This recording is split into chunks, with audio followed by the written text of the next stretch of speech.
लागल लागल झूलनिया में धक्का बलम कलकत्ता चलो। भाई बहनों, जेपीएससी और जेएसएससी सीजीएल में इतना खेला हुआ है, इतना खेला हुआ है, इतना खेला हुआ है, कितना खेला हुआ है हमें भी नहीं पता है। अगर आपको पता है तो आप कमेंट बॉक्स में आए और हमारी जानकारी को इजाफा करें। हालांकि इससे संबंधित एक ऑडियो क्लिप वायरल हो रहा है गिरिडीह जिले में।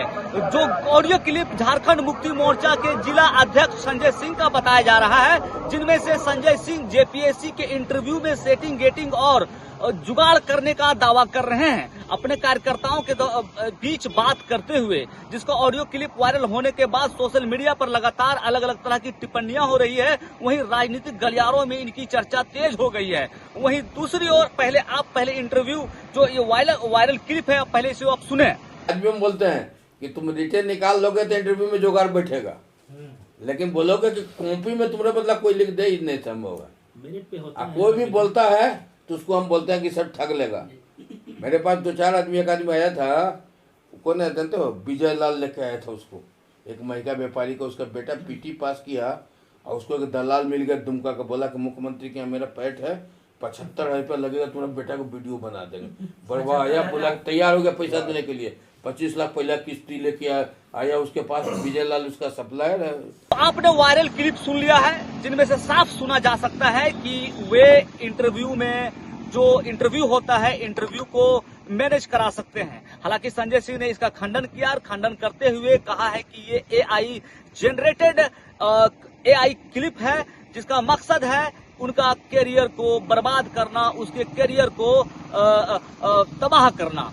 हालांकि वहीं दूसरी ओर आपको बता दें कि जब सीआईडी की जांच हो रही थी तो अभय तिवारी ने सीआईडी के जांच के दौरान पूछताछ में ये कबूला है कि आयोग के सदस्य 70 से 75 लाख रुपए लेते थे इंटरव्यू मैनेज कराने के नाम पर।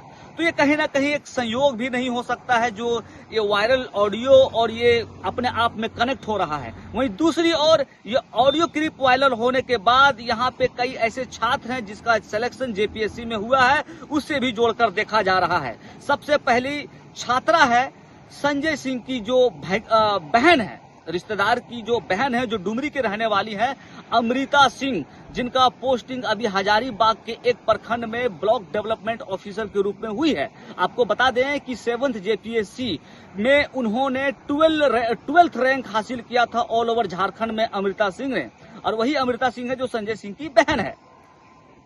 और लोग लगातार कह रहे हैं कि कहीं ना कहीं अमृता सिंह के सिलेक्शन में संजय सिंह का राजनीतिक प्रभाव का भी इस्तेमाल हुआ है। हालांकि इसका अभी साक्ष्य नहीं, प्रमाण नहीं है, इसीलिए सिर्फ सवाल ही उठाया जा सकता है। वहीं दूसरा और सबसे महत्वपूर्ण गिरिडीह जिले के जमुआ प्रखंड के झारखंड मुक्ति मोर्चा के प्रखंड अध्यक्ष रंजीत राम का जो बेटा है राजीव रंजन, उनका सिलेक्शन 11th जेपीएससी में हुआ है और उन्होंने टॉप 10 में अपना रैंक सिक्योर किया है। उसमें भी सवाल लगातार उठ रहे थे, क्योंकि रंजीत राम है वो अजीत पप्पू जो गिरिडीह जिले का झामुमो का उपाध्यक्ष है, जिला उपाध्यक्ष है, और वो भी कहीं ना कहीं एक पावरफुल व्यक्ति है झारखंड मुक्ति मोर्चा में। तो इस प्रकार जो राजीव रंजन का जो सिलेक्शन हुआ है उस पर भी लगातार सवाल उठ रहा है, क्योंकि रंजीत राम जो प्रखंड अध्यक्ष हैं, उनका भी कई फोटो सोशल मीडिया में वायरल है। उनके अकाउंट सोशल मीडिया प्लेटफॉर्म में भी जा देख सकते हैं कि किस तरह से वो उनका फोटो सीएम हेमंत सोरेन के साथ है, मंत्री सुदीप कुमार सोनू के साथ है। राजीव रंजन जो उनके पुत्र है, जिनका सिलेक्शन डंकी की चोट पर जेपीएससी में हुआ है, उनका फोटो मंत्री सुदीप कुमार सोनू समेत अन्य जो जेएमएम के कद्दावर नेता हैं उनके साथ है। तो हालांकि ये दो सिलेक्शन हुए हैं, उसे लेकर लगातार सोशल मीडिया में तरह तरह की चर्चाएं हो रही है। और सोशल मीडिया में मैंने इससे पहले एक खबर भी इससे संबंधित अपलोड किया है, तो लगातार लोग मुझे कमेंट बॉक्स में आकर पर्सनली मैसेज करके, व्हाट्सएप में आकर के मैसेज कर रहे हैं और इस प्रकार की जानकारियां मुझे इकट्ठा करके दे रहे हैं और कहीं ना कहीं इस मामले को उठाने के लिए मुझे कह रहे हैं। तो सोशल मीडिया में पब्लिक के डिमांड के बाद मैं इस एपिसोड को बनाया हूं। और दूसरी और सबसे अहम बात, अगर इससे संबंधित और भी जानकारी आप जनता जनार्दन के पास है तो कमेंट बॉक्स में आकर मुझे देने का काम करें। आगे एपिसोड में इससे संबंधित और भी एक्सक्लूसिव खबर आपको देने का काम करेंगे। अभी के लिए बस इतना ही। पब्लिक गलियारों में भी, पब्लिक डोमेन में चर्चा हो रही है कि 7th जेपीएससी का एग्जाम कंडक्ट होता है 2021 में, और फिर 11th जेपीएससी का एग्जाम कंडक्ट होता है 2024 में होता है, ठीक है।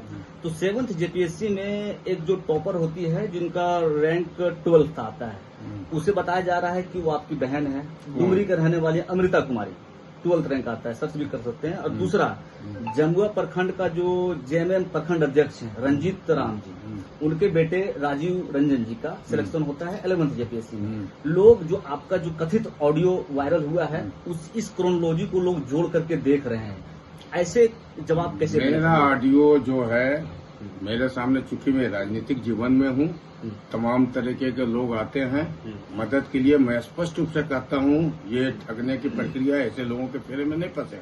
मेरी बातों को अगर मैंने कहीं कभी बोला मुझे तो याद नहीं है, अगर ऐसे है तो मेरा ऑडियो वीडियो क्लिप या मेरा संपर्क, मैं चुनौती देता हूँ कि मेरा किसी भी अधिकारी जेपीएससी या जेएसएससी के किसी भी अधिकारी कर्मी से अगर वो हमको पहचानता हो, हम गए हुए हैं, कभी फोन किए हों, तो मैं अपने राजनीतिक जीवन से संन्यास ले लूंगा चीजों को लेकर।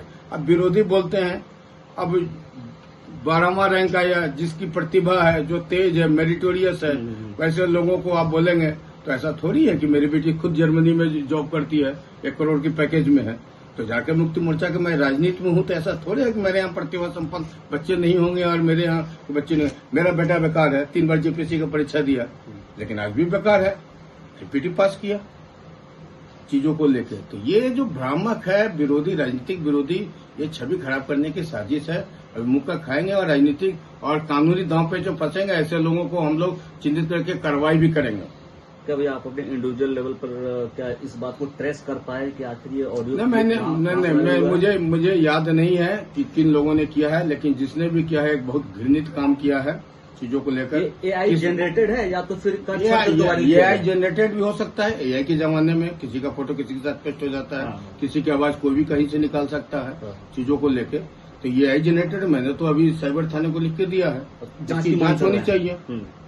कि जिसने भी न्यूज पोर्टल चलाया है, जो लोग इसको शेयर कर रहे हैं, वैसे लोग इसको अगर चटकारे लेकर सुन रहे हैं तो ये भूल में है कि संजय सिंह का राजनीतिक जीवन 3 दशक से ज्यादा का है और मैं सेवा के धर्म से है। आप तमाम साथी यहाँ के पत्रकार हैं, सक्रिय हैं, समाज में रहे हैं, मेरे बारे में कभी कोई आपको ऐसी शिकायत मिली हो, सूचना मिली हो तो चीजों को लेकर। लेकिन जो राजनीतिक विरोधी हैं उनका लक्ष्य और टारगेट कहीं कुछ और होता है, माध्यम बनाते हैं और इसमें वे बहुत बड़ी गलती किए हैं। मैं कानूनी, इसका मतलब ये पॉलिटिकल कॉन्स्पिरेसी है पूरी तरीके से, ये फेक है और ये तरीके से साजिश है।